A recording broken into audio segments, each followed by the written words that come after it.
I think it's kind of funny and interesting when normies online say that, if you want someone to love you, you have to love yourself first, or in order for someone to love you, you have to love yourself first. I think that's absolute bullshit.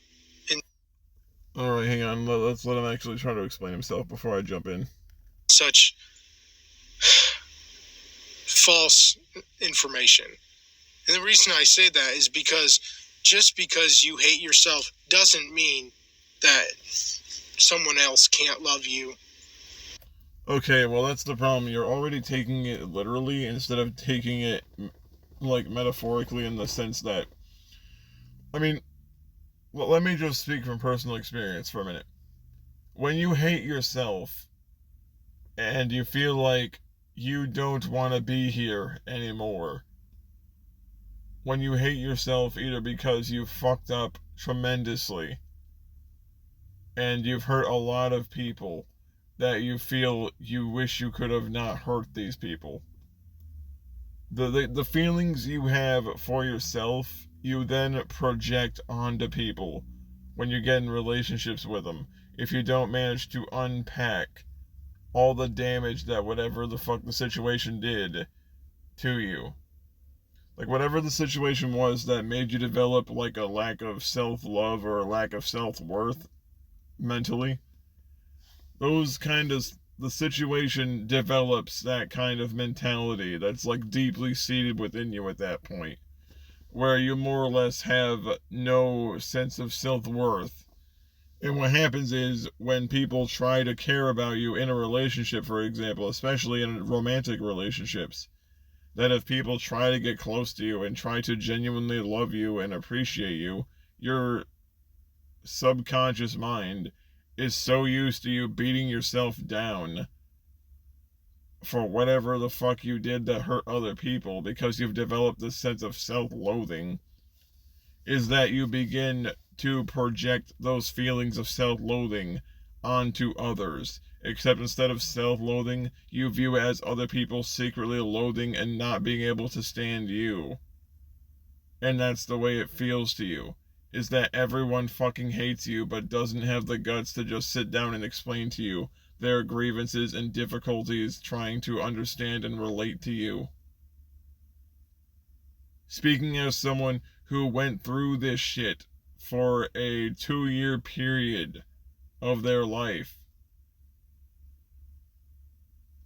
you think everyone fucking hates you, and because of that, you don't trust anybody. Even the people who you would normally come to as confidants to discuss your problems and difficulties that you feel like need to be addressed and unpacked in some fashion will immediately become people that you feel like you cannot fucking trust. So what happens is you internalize all that shit, and it basically either allows you to eventually become the person that explodes in a fucking episode of violent rage or manic fucking depression, or you implode, which means you just withdraw from fucking everyone and you start slowly crumbling to fucking pieces psychologically and emotionally, because somehow you feel that's the most appropriate way to live your life, because you feel it's the easiest way to avoid setting yourself up for disappointment and heartbreak, is to isolate yourself to the point where you feel nothing. That's why people say that. It's not because they doubt another person can love you. It's the fact that when someone else tries to love you, when you don't love yourself, is the fact that all the anger, pain, and frustration you have towards yourself, you either turn on them, or you basically feel that they also feel that way but just don't want to fucking tell you. There, did I explain it to you in a way that you might understand? How are you this fucking dumb? Seriously. Like, psych degree or not, you should be able to at least question why it is that you might feel this way. And then you also should be able to question and maybe ponder whether or not the way you're feeling you might be projecting onto others. And that might be why the fuck it is that a person that hates themselves feels like everyone hates them too. is because it's the subconscious mind's defense mechanism for preventing you from setting yourself up for pain. Is basically just saying they don't like you, so fuck it, shut up, and don't even ask, because it's better to put on that veneer of thinking that they care than genuinely believing that they do, only to feel disappointed when you find out it's the exact fucking opposite. I've lived through this shit. Like, I know this shit about it as well as the back of my own fucking hand. And I'm a normie. So what's that say about your dumbass fucking interpretation about what a normie does or doesn't know?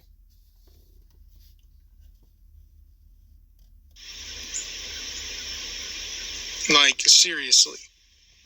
That doesn't make any logical sense, because someone else can still love you even if you don't love yourself, because that is their feelings towards you, not your feelings towards yourself.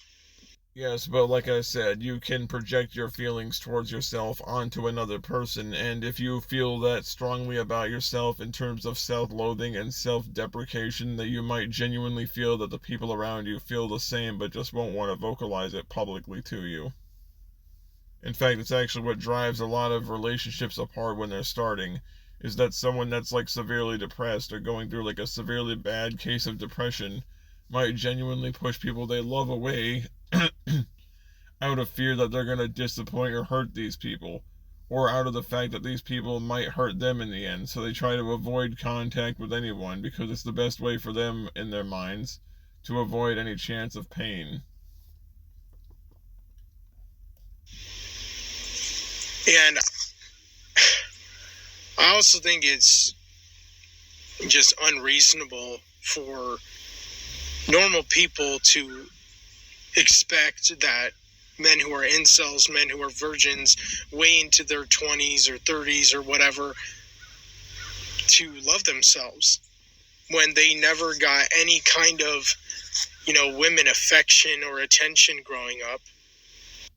Again, you're basically just saying that a person's own self-worth should be determined by everyone, including themselves, by whether or not they slay. That is the dumbest shit I've ever heard. I mean, here's the thing. I know some people that are still virgins now. I know some people that are like one of my friends, Minuteman. The dude he still has his V card and he's in his 30s. But the thing is, though, he doesn't hate himself. He doesn't fucking despise himself. He doesn't despise others. He's accepted his lot in life. He's not the kind of guy that's gonna go around wailing at people and screaming at them, trying to get their fucking sympathy. Like he's found ways of dealing with his problems in a constructive manner. What exactly is your excuse? And another thing, stop attaching your own self-worth to whether or not you get laid. That's the problem. You're putting way too much stock into that instead of trying to figure out whether or not you can improve your life and then build yourself up. I mean, let's be honest. If you had a relationship with a woman right now as you are, it would crash and fucking burn. It would crash and burn. If you found a woman that was a virgin, that was sheltered just like you, that was ignorant as to how fucked up people can be, like you are in some regard, like, this person and you would grow to fucking hate each other in less than 2 months. And the reason I say this, it's not to be an asshole, it's not to fucking take pot shots at you and shoot you down. It's to look at the fact that when someone feels like no one cares about them, they feel that way about everything and everyone when it comes down to not being able to trust anybody. That's why your relationship wouldn't work out. Is because you'd either be worried about possible future infidelity, or you would be constantly sweating whether or not this person truly cares about you. You'd be sweating bullets over it and losing your shit about it every other week, because you would not know how to handle the concept that this person might not want to be in your life, knowing the fact that you're the kind of person that's only going to weigh them down, because you're so fucking full of anger and self-loathing that everything they do has to be done with such a fucking walking on eggshells, feather touch approach, that anything that's a bit heavier than a feather threatens to crack your eggshell ego.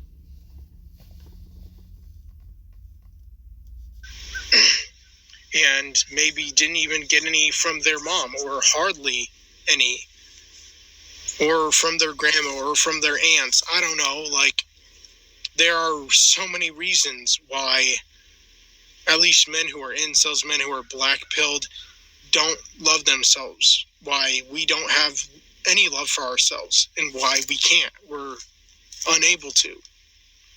It's impossible for men like us to love ourselves. But of course, people who are normal would never understand that. Literally just laid out for almost 10 minutes how I being a quote normie, understand it because I experienced it myself. The only difference is I wasn't an angry, bitter, bitch pill virgin. But yeah, like, I believe that a woman could still love me, even though I don't love myself. But there is one thing that I will agree with that would make a woman disgusted with me and hate me and reject me or whatever, is how negative I am. Women don't like negative guys. They like funny guys. But the thing is, again, like, men who are incels, like, there's so many reasons why we're so negative and why we focus and dwell on the negative all the time, constantly, The reason you guys dwell on the negative is because it's the only aspect of your personality that you guys can uniformly agree on and conform with. Seriously, like, one of the main points of being a black-pilled incel is the unilateral conformity to just saying fuck everyone and fuck this, but choosing not to do anything to really make it better. It's basically like the unspoken rule of your little cult of personality is that every last one of you has to be an angry, bitter asshole, and if not, you guys will, like, excommunicate the motherfucker from your little cult because you've realized the person has become self-aware and thought, you know what, this doesn't need to be my life. And that's when you guys have a full-on meltdown at this person and say, fuck you, you're not like us, then leave. You're no better than the Chads and the Stacys of the world. When the reality is the dude just chose to do better for himself.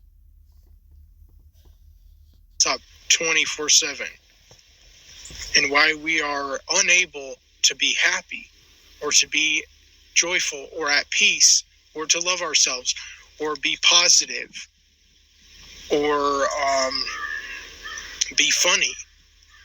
Although it is interesting, though, that I say that, because some of the most funniest people in this world and in life are the most broken. So, well, the reason that they're funny, like, the reason that they make jokes is because sometimes humor is a coping mechanism for dealing with difficult and painful things. Like, a person will often turn their trauma into humor because it's easier to do that than it is to cry. Like, I make jokes all the time, whether it be in public, in private, or online, where I openly make cracks about how my parents were a pair of negligent assholes. It doesn't make it any less difficult knowing that I grew up in this environment in my early childhood. However, it makes it easier for people to kind of understand why it is I have some of the thoughts I have about the social system and a bunch of other things that happen. But it also helps build a little bit of levity about the situation so that people don't sit there and, oh, this happened. Instead, it's like, oh shit. Well, he's not afraid to tell us like it is. Like, I'd rather have the latter response than the former because I don't want people's pity and sympathy. I want people simply to understand why it is I'm coming from where I'm coming from. As opposed to this shit where it's like, give me sympathy whilst I bitch about all of you who would otherwise want to give me meaningful life advice. a lot of, like, for example, like comedians and whatnot, they're the most broken people on the inside, at least internally, and they don't show it, though. They don't reveal their true self to the world. And that's why it's shocking when some of them end up taking their lives, like Robin Williams, for example. Because he seemed like such a funny guy. He seemed like such a happy guy because he was so funny and he was so good at making people laugh, including myself. He's one of my favorite actors and comedians of all time. And so it was really shocking and heartbreaking. That's like the one thing that you've actually said that I can agree with you on in every point regarding Robin. But you gotta remember, like, Robin struggled with mental illness like most of his life. But that's why he struggled with cocaine addiction and alcoholism, is because a lot of it was just him seeking that neurochemical bang that made him feel good. And a lot of it was just because of the fact that he had, like, severe chronic depression. Now, therapy could have worked in theory, medication also could have worked in theory if you combine them, as well as maybe seeking an environment that was a little bit more disconnected from all the stresses and pressures of day-to-day life on social media and in modern society. However, that's also not a guarantee. When he took his life. But the reason he did is because he was extremely and severely broken on the inside internally. And he wasn't even an incel. And even he still took his life. Well, yeah, most of the men that kill themselves aren't incels. Most of the men that kill themselves are just men that are going through like a really bad divorce or have really bad chronic depression, or they just had like a really bad financial spot hit on account of maybe medical expenses or difficulties in the household, that they just finally feel like they can't hold any more in because it's just forming like a fucking, it's like them being underneath a bridge, holding the bridge up so other people can cross, those other people being the people in their life that they love, that they value. And they hold it up because they know for a fact that if they show that they're straining under the weight, that the people around them will worry, and the people that they're holding up will constantly question and scream at them, hey, are you all right, do you need any help? But they don't want to feel like a fucking burden. So what they do is they hold it all in. They hold in all the pain and frustration and anger that they might have at what's going on with them and the world around them, because it's like their only way to try to make themselves feel like they have value. Because unfortunately, we have a society that has like a very stoic version of what a man should be, to the point to where if a man is suicidal over someone he loves having cancer or dying, that other men and even some women will make him look weak and just attack him relentlessly for it if he wants to be open with his struggles at all. To the point to where the man will be viewed as someone seeking attention and seeking pity, instead of just simply saying, yes, this is something we struggle with too. And we should all understand this and try to be more understanding of each other because of it.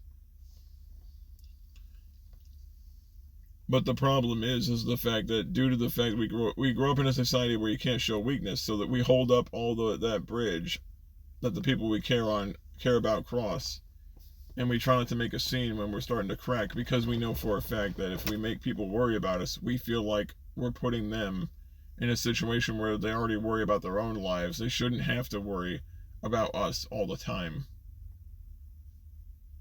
And that's why a lot of people just end up finally just they fucking break. They break under all the strain and they finally just kill themselves because they can't bear the thought of living in a world where everyone is afraid of and worrying about them all the time, because they figure, I'd rather have no one worry about me anymore than someone have to constantly call me every few days just to make sure I'm okay. I mean, there are times I worry about my best friend that way because I don't know exactly what's going on in his head. Like, I talk to him about it, but sometimes I think he's holding on to things that he shouldn't hold on to because he's worried about saying something and looking weak. But then at the same time, it's like, I'd rather hear what he has to say than have to hear his father write a eulogy for his son before his son's even 30. But yeah, that's why so many people commit suicide. Most of the people that commit suicide are not incels. Like, from what I can tell, the only incels that have committed suicide have been the crazy shooter kind. When they go out and do something ape shit, that's like their only escape from the cops after. Now, this is just an anecdote, but it's an anecdote that's important to mention nevertheless. Alright, well, I'm gonna cut it here.